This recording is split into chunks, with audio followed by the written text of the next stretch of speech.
Hey everyone, once again welcome to WS Cube Tech. Myself Gaurav. और आज की इस वीडियो के जरिए हम बात करेंगे ड्रॉप आउट्स के बारे में। तो देखिए, ड्रॉप आउट्स क्या होता है, कैसे काम करता है, उससे पहले हम थोड़ा सा ओवर फिटिंग क्या होता है, अंडर फिटिंग क्या होता है और बेस्ट फिटिंग क्या होता है, इसको जरा समझ लेते हैं। यदि आपको भी Python, machine learning, data science and data analysis जैसी फील्ड में अपने आप को ग्रो करना है, तो इसके लिए डब्ल्यूएस क्यूब टेक के ऑनलाइन एंड ऑफलाइन बने बैच के अंदर ज्वाइन करके आप अपने स्किल को इंप्रूव कर सकते हैं। तो देखिए, यहाँ पर मैंने रिग्रेशन एनालिसिस और क्लासिफिकेशन एनालिसिस के अकॉर्डिंग ओवर फिटिंग और अंडर फिटिंग को थोड़ा एक्सप्लेन किया है यहाँ पर। देखिए, अंडर फिटिंग उस वक्त होता है जब हमारे पास जो हमारा ट्रेनिंग डेटा है यहाँ पर, वो ट्रेनिंग डेटा आपके पास प्रॉपर्ली पूरी तरह से डेटा को ट्रेन नहीं कर पाता है और एक सिंपल सी लाइन क्रिएट करके दे देता है, जिसकी वजह से आपके पास क्या होता है, आपका डेटा जो है वो अंडर फिटिंग हो जाता है। अब इसमें प्रॉब्लम क्या है यहाँ पर कि यदि हमारे पास कोई नया डेटा आता है तो नए डेटा के अकॉर्डिंग वो प्रिडिक्शन नहीं कर पाता है। जैसे सपोज मान लीजिए कि मेरे पास यहाँ पर ये आपकी एक्स एक्सिस है और यहाँ पर मेरा वाई एक्सिस है यहाँ पर, राइट। तो यदि मेरे पास यहाँ पे कोई नया डेटा आया, इस एक्स एक्सिस के अकॉर्डिंग नया डेटा आया यहाँ पर, तो डेटा के अकॉर्डिंग हमारा डेटा यहाँ होना चाहिए था, बट हमारे पास ये प्रेडिक्शन लाइन के अकॉर्डिंग क्या होता है गाइस, यहाँ पर ये डेटा यहाँ पे हमारे पास रिजल्ट के तौर पे दिखाने लग जाता है। तो that is call of under fitting. और यदि मैं बेस्ट फिटिंग का सिनेरियो यदि मैं यहाँ पे बात करूँ, तो बेस्ट फिटिंग क्या होगा यहाँ पर कि इसके मिडिल में से एक लाइन जानी चाहिए। अब मैं बात करता हूँ जो मोस्ट इंपॉर्टेंट चीज है यहाँ पर गाइस, वो है हमारा ओवर फिटिंग सिनेरियो। और ओवर फिटिंग सिनेरियो के अंदर क्या होता है गाइस यहाँ पर कि हमारा जो डेटा होता है, यस, इस डेटा को ये क्या करता है, हमारे पास प्रॉपर्ली पूरा आपके पास क्या करता है, ट्रेन करता है। प्रॉपर्ली पूरा ट्रेन करने का मतलब क्या है गाइस, यहाँ पर हर एक पॉइंट को क्या करता है, वो यहाँ पर मेमोराइज करने की कोशिश करता है, जिसकी वजह से ये क्या बन जाता है, ओवर फिटेड बन जाता है। अब इसमें प्रॉब्लम क्या है यहाँ पर कि कोई भी हमारे पास जब भी न्यू डेटा हमारे पास आएगा तो वो उसके ऊपर क्या करेगा, बेस्ट रिजल्ट यहाँ पर नहीं निकाल के देगा, जैसे कि अंडर फिटिंग में काम करता है, राइट। अब मैं बात करता हूं यहाँ पे क्लासिफिकेशन के अंदर क्या होता है। बेस्ट लाइन की बात करें तो ये तरह बनता है, और ओवर फिटिंग की बात करें तो ओवर फिटिंग के अंदर क्या होता है कि गाइस यहाँ पे कि आपका जो भी आपका डेटा है, यस, जो भी आपका डेटा है यहाँ पर, इस डेटा के अंदर क्या करता है गाइस, यहाँ पर वो परफेक्टली ट्रेन होने की कोशिश करता है। मतलब आपके पास यहाँ पर जितने छोटे छोटे मिनिमम पॉइंट्स हैं यहाँ पर, उनके ऊपर भी वो क्या करता है, अच्छे से स्प्लिट मार के कोट करने की कोशिश करता है, जिसकी वजह से हमारा जो डेटा होता है वो ओवर फिटेड हमारे पास हो जाता है। अब ये ओवर फिटेड का सिनेरियो कहाँ प्रॉब्लम करता है, लेट सपोज यहाँ पे तो क्या है, हमारा ट्रेनिंग डेटा, लेकिन हमारे पास हमारा जो टेस्टिंग डेटा है वो कुछ इस तरह से आ गया। यस, हमारा जो टेस्टिंग डेटा है यहाँ पर वो कुछ इस तरह से आ गया यहाँ पर, राइट। ये हमारा कुछ टेस्टिंग डेटा है, यहाँ पे कुछ ब्लू कलर के पॉइंट्स है यहाँ पर, और हमारे पास क्या है, कुछ यहाँ पर रेड कलर के पॉइंट्स भी हमारे पास यहाँ पर दिखाई दे रहे हैं। तो हमारा डेटा कुछ इस तरह से आ गया। तो ये ओवर फिटिंग होने की वजह से ये क्या करेगा कि जैसे ये लाइन बन रखी है, प्रेडिक्शन लाइन बन रखी है, ये इसी तरह से क्या करेगा, एक प्रेडिक्शन लाइन बना देगा इसमें भी, राइट। एक क्या करेगा, प्रेडिक्शन लाइन बना देगा, और जिसकी वजह से हमारे पास क्या होगा, हमारे गलत रिजल्ट निकलना शुरू हो जाएंगे। जैसे कि ये बनाया मैंने यहाँ पर, अब ये गलत रिजल्ट निकालना शुरू हो गया क्योंकि लाइन के उस तरफ जो हमारे पास डेटा है वो कैसा होना चाहिए, रेड कलर का होना चाहिए, जबकि यहाँ पे सारा डेटा कैसा कर रहा है, यहाँ पर ब्लू कलर का पड़ा है यहाँ पर, जिसकी वजह से हमारे पास क्या हुआ, ये सही तरीके से प्रेडिक्शन नहीं हो पा रहा है, राइट। सही तरीके से ये क्लासिफिकेशन भी नहीं कर पा रहा है। तो that is over fitting scenario. अब इस ओवर फिटिंग की सिनेरियो को बचने के लिए हम क्या इस्तेमाल कर सकते हैं, ड्रॉप आउट लेयर का इस्तेमाल कर सकते हैं। ड्रॉप आउट लेयर के जरिए हम क्या कर सकते हैं, इसे ओवर फिटिंग से बचा सकते हैं।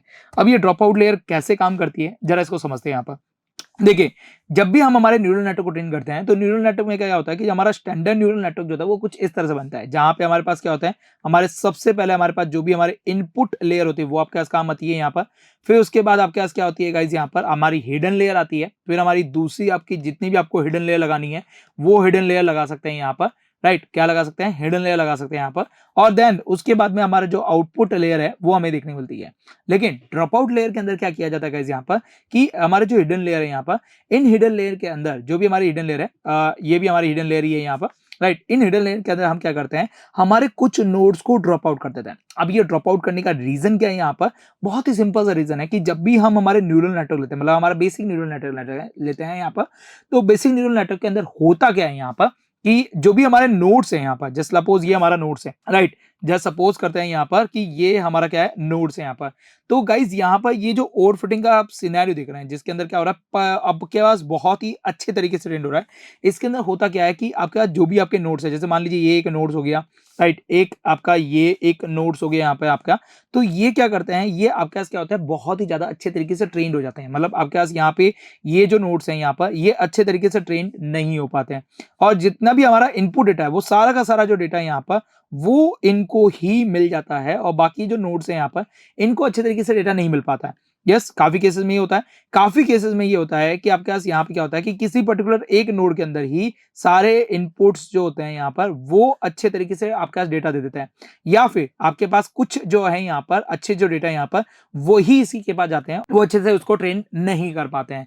ऐसा जनरली न्यूरल नेटवर्क के अंदर देखा जाता है यहाँ पर। यस, न्यूरल नेटवर्क के अंदर क्या देखा जाता है कि आप किसी भी नोड्स को ले लीजिए, कुछ आपके पास इनपुट नोड्स होते हैं यहाँ पर, वो यहाँ पर अच्छे से ट्रेन कर जाते हैं यहाँ पर, और कुछ नोड जो होते हैं वो अच्छे से ट्रेन नहीं कर पाते, जिसकी वजह से हमारे पास क्या होता है कि कुछ हिडन लेयर के जो नोड्स होते हैं वो अच्छे से ट्रेंड हो जाते हैं, और कुछ आपका जो नोड्स होते हैं वो अच्छे से ट्रेंड नहीं हो पाते हैं, जिसकी वजह से हमारे पास क्या होता है कि हमारा जो मॉडल है यहाँ पर, यस, हमारा जो मॉडल है यहाँ पर, वो डेटा के ऊपर आपके पास क्या करता है, प्रिसाइजली आपके पास क्या करता है, उनको पार्टीशन करने के लिए लग जाता है, जिसकी वजह से हमारे पास यहाँ पे क्या होती है, ओवरफिटिंग के सिनेरियो देखने लग जाते हैं। वापस समझिए यहाँ पर क्या प्रॉब्लम हो रही थी यहाँ पर। यस, इस न्यूरल नेटवर्क के अंदर क्या प्रॉब्लम होती है, इस न्यूरल नेटवर्क के अंदर एक ही बहुत ही सबसे बड़ी प्रॉब्लम ये है कि कुछ हमारे पास इनपुट्स जो होते हैं वो हमारे हिडन लेयर के जो नोड्स होते हैं यहाँ पर, उनको बहुत ही प्रिसाइजली क्या कर जाते हैं, ट्रेन कर जाते हैं, और कुछ जो इनपुट नोड्स होते हैं वो अच्छे से ट्रेन नहीं कर पाते हैं, राइट, जिसकी वजह से कुछ हिडन लेयर के जो नोड्स होते हैं यहाँ पर, वो बहुत ही परफेक्टली वर्क कर जाते हैं, जिसकी वजह से वो डेटा को प्रिसाइजली आपके क्या करते हैं, आपके सेपरेट कर जाते हैं, जिसकी वजह से हमें हमारे डेटा के अंदर ओवरफिटिंग का सिनेरियो देखने को मिल जाता है। अब इस ओवरफिटिंग की वजह से हमारे पास हमारे जो मॉडल है यहाँ पर, उसके अंदर एक्यूरेसी अच्छे से नहीं मिल पाती है। तो अब इस एक्यूरेसी को कैसे इंप्रूव किया जा सके, तो इसका जो सबसे बेस्ट सोल्यूशन होता है वो होता है ड्रॉप आउट लेयर। अब ड्रॉप आउट लेयर के अंदर क्या होता है गाइस, यहाँ पर ड्रॉप आउट लेयर के अंदर आपको ये डिसाइड करना होता है कि आपको कितने परसेंट नोट यहाँ पर ड्रॉप आउट करना है। जैसे मैंने बोला यहाँ पर कि मेरे 20% जो नोट्स हैं यहाँ पर, वो ड्रॉप आउट्स हो जाना चाहिए। इसका मतलब क्या हुआ कि आपके पास जो भी आपकी इनपुट्स ले रहे हैं, या भी आप जिसमें भी ड्रॉप आउट लगाना चाहते हैं उसमें आप लगा सकते हैं। तो जो भी आपकी लेयर है यहाँ पर, उसके अंदर आप क्या करेंगे कि जितने भी नंबर ऑफ नोड्स हैं यहाँ पर, उनमें से जो 20% नोड्स हैं वो आपके पास वर्किंग नहीं करेंगे। लेकिन ये किस तरह से वर्किंग नहीं करेंगे, जैसे मान लीजिए कि आपके पास नंबर ऑफ जो इपोच है, यस, नंबर ऑफ जो इपोच है यहाँ पर, आपने मान लिए 5 इपोच है, तो फर्स्ट आपका जब इपोच चलेगा यहाँ पर, उसके अंदर रैंडमली आपका जो आपके 20% जो नोड्स हैं यहाँ पर, वो ड्रॉप आउट कर जाएंगे। ड्रॉप आउट करने का मतलब है कि वो आपके पास एज ए इनपुट लेयर के तौर पे पार्टिसिपेंट नहीं करने वाले हैं, right, as a input layer की तरह क्या करेंगे, पार्टिसिपेंट नहीं करेंगे, और जो रिमेनिंग नोड्स हैं वो अच्छे से ट्रेंड हो जाएंगे। देन जब आपके पास यहाँ पर सेकंड आपके पास इपो चलेगा, तो फिर से आपके पास क्या करेगा, रैंडमली आपके पास क्या करेंगे, आपके जो 20% नोड्स हैं वो आपके पास इनपुट लेयर की तरह पार्टिसिपेंट नहीं करेंगे, और जो रिमेनिंग जो नोड्स हैं यहाँ पर, वो एज ए इनपुट लेयर की तरह पार्टिसिपेंट करके ट्रेंड हो जाएंगे। इससे क्या हमारा मॉडल इंप्रूव हो जाएगा, बिल्कुल आपका मॉडल इंप्रूव हो जाएगा। कैसे, जैसे मान लीजिए कि ये जो 2 नोड्स हैं यहाँ पर, ये 2 नोड्स आपके पास क्या कर रहे हैं, इस नोड को बहुत ही अच्छे तरीके से ट्रेन कर रहे हैं, जिसकी वजह से आपके पास क्या हो रहा है, यहाँ पर आपका मॉडल ओवरफिटेड हो रहा है।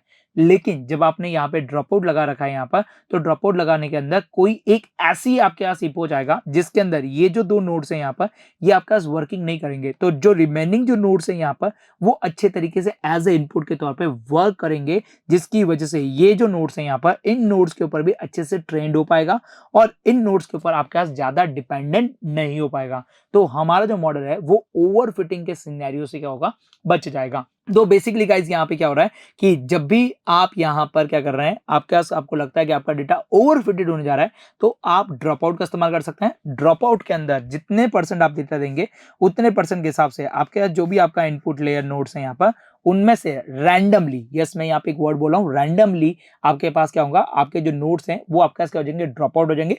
ड्रॉप आउट होने का मतलब है यहाँ पर कि वो वर्किंग में नहीं आने वाले।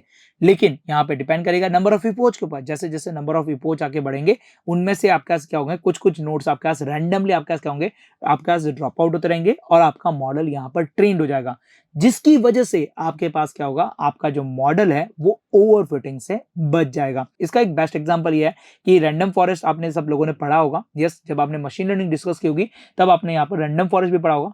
रैंडम फॉरेस्ट के अंदर भी सेम वर्किंग होता है कि आपका जो भी आपका डेटा सेट होता है, उस डेटा सेट को क्या करता है, डिफरेंट डिफरेंट पार्ट के अंदर, सबसेट के अंदर तोड़ देते। फिर क्या करते हैं गाइस यहाँ पर कि जो डिफरेंट डिफरेंट पार्ट के सबसेट के अंदर हमने जो डेटा तोड़ा है यहाँ पर, उसके अंदर क्या करते हैं, वो रैंडम डेटा होते हैं, और हर वक्त हमारे जो मॉडल है यहाँ पर, उसे हम क्या करते हैं, ट्रेंड करते रहते हैं। यस क्या करते हैं यहाँ पर ट्रेन करते रहते हैं, जिसकी वजह से हमारे पास जो हमारा मॉडल है यहाँ पर वो बहुत ही अच्छे तरीके से ट्रेंड हो जाता है, राइट। तो सेम एज हमारे पास यहाँ पे भी यही काम कर रहा है ड्रॉप आउट लेयर के अंदर, राइट। तो फिलहाल अब यहाँ पे इसे समझते हैं कि ये ड्रॉप आउट लेयर कैसे काम करता है, थोड़ा प्रैक्टिकली समझते हैं, जिसके थ्रू हमारा मॉडल जो है वो ओवरफिटिंग के सिनेरियो से बच पाएगा।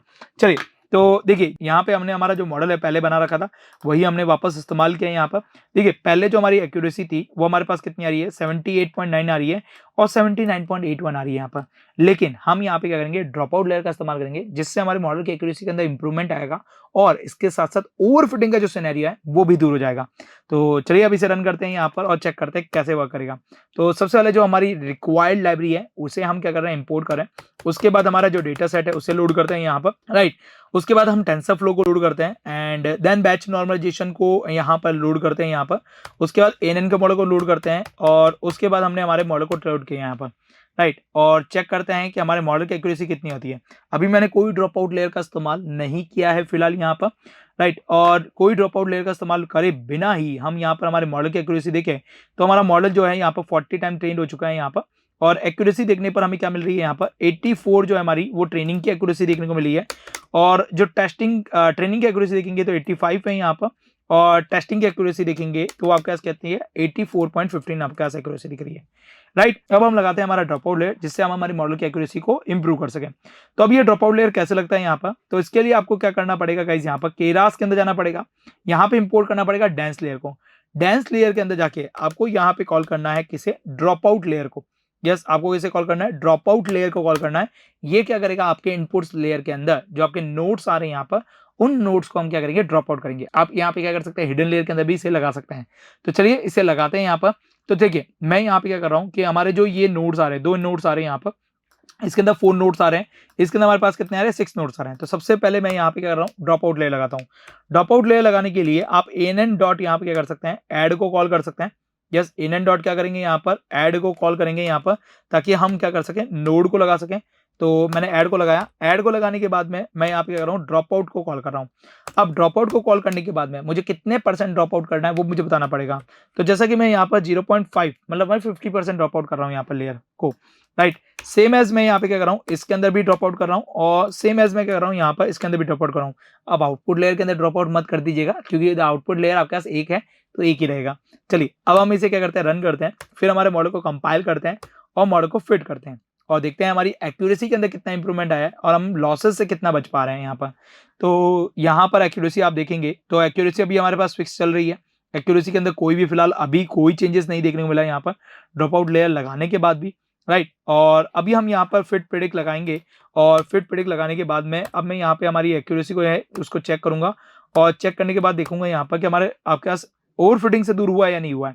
तो फिलहाल देखिए ओवर फिटिंग से हमारा मॉडल नहीं दूर हुआ है यहाँ पर, राइट। तो अभी मैं कह रहा हूँ ड्रॉप आउट लेयर को थोड़ा सा चेंज करेंगे, जैसे कि मैं यहाँ पे कह रहा हूँ इस ड्रॉप आउट लेयर को एक बार के लिए हटा देता हूँ यहाँ पर और इस ड्रॉप आउट लेयर को भी हटा देता हूँ और इस जो ड्रॉप आउट लेयर है इसमें 30% ही ड्रॉप आउट करने वाला हूँ यहाँ पर। अच्छा हमने यहाँ पे एक मिस्टेक कर दी है, एड डॉट डेंस के अंदर मैंने यहाँ पर एक ब्रैकेट को हटा दिया। चलिए इसे रन कर देते हैं, यहाँ पर फिर से रन करते हैं और फिर से रन करते हैं, राइट। और हमारा मॉडल ट्रेन करते हैं और चेक करते हैं कि आपका जो ड्रॉप आउट है क्या वो एक्यूरेसी को इंप्रूव कर रहा है या नहीं कर रहा है, राइट। जनरली आपका जो आपका डेटा है वो बहुत ही ज्यादा ओवर फिटेड मिल जाए, लेकिन अभी हमारे पास जो हमारा डेटा है वो इतना ज्यादा ओवर फिटेड नहीं है। देखिए 78.9 है और ये 79.8 है, यहाँ पर 0.8% का आपका फर्क आपको देखने को मिल रहा है यहाँ पर। तो इतना ज्यादा फर्क यहाँ पर हमारे डेटा के अंदर नहीं है यहाँ पर फिलहाल, राइट। तो इस वजह से हमें ड्रॉप आउट लगाने की इतनी ज्यादा जरूरत नहीं है, क्योंकि हमारे पास मॉडल की इतना ओवर फिटेड नहीं है यहाँ पर। जस्ट बिना हमारे पास यहाँ पर ड्रॉप आउट लेयर लगाए भी हम यहाँ पर हमारे मॉडल की जो एक्यूरेसी है अच्छी तरीके से गेट कर सकते हैं, मतलब अच्छी गेट कर सकते हैं यहाँ पर, राइट, इस पर्टिकुलर डेटा के अंदर। तो ऐसा जरूरी नहीं है कि आपको हर बार ड्रॉप आउट लगाना ही लगाना है यहाँ पर। जब आपका मॉडल अच्छी एक्यूरेसी फिलहाल ऐसे ही दे दे, मतलब आपके पास बिना ड्रॉप आउट लगाए दे दे, यहाँ पर बिना ड्रॉप आउट लगाए भी आप मॉडल की अच्छी एक्यूरेसी गेट कर सकते हैं।